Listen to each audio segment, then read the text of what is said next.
IBM pretty much invented computing back in the 1960s. Big Blue was hailed as one of the world's great companies. Then, spectacularly, it all went wrong, and one man stepped in to save it. 1964 was the year that IBM went from being good to great. Chairman Thomas Watson Jr., son of the company's founder, bet the future of IBM on the System 360, investing almost double annual revenue on the project. It became the classic mainframe computer. Its speed and compatibility revolutionized the way that businesses could process information.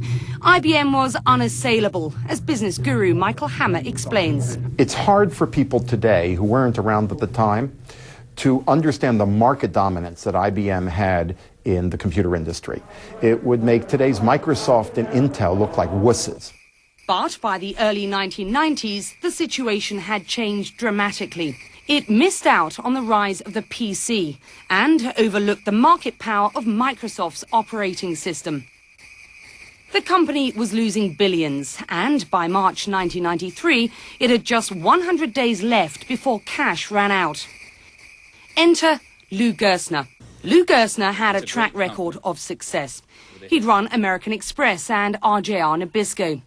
Biscuits and credit cards rather than IT were his forte, but what he did have was experience as an IBM customer. How did you view IBM when you were at Amex? Well, when I was at American Express, IBM was absolutely essential as a supplier, so I was very dependent on them. But I was so frustrated that I couldn't get them to think in terms of my business needs as opposed to technology.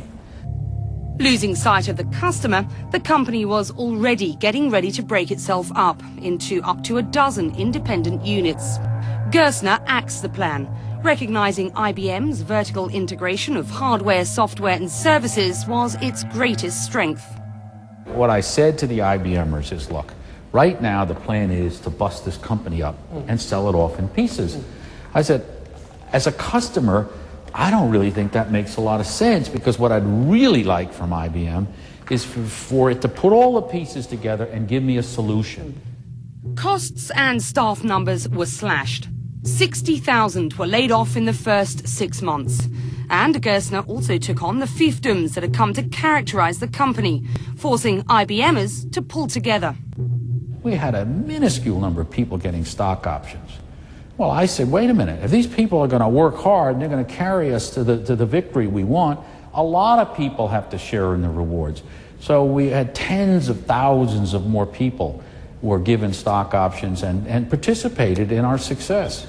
In Gerstner's 8 years as chief executive, the company grew by 40%, with services and consulting leading the growth. Its stock value rose 8-fold. Critics charged that later years were marked by a lack of entrepreneurship. But for bringing IBM back from the brink, his claim to a place in the pantheon of great CEOs is a strong one. IBM had all the ingredients for failure: arrogance, complacency, bureaucracy, a sense of malaise in the organization. Personally, I think that Gerstner's turnaround of IBM is the single greatest turnaround in modern businesses.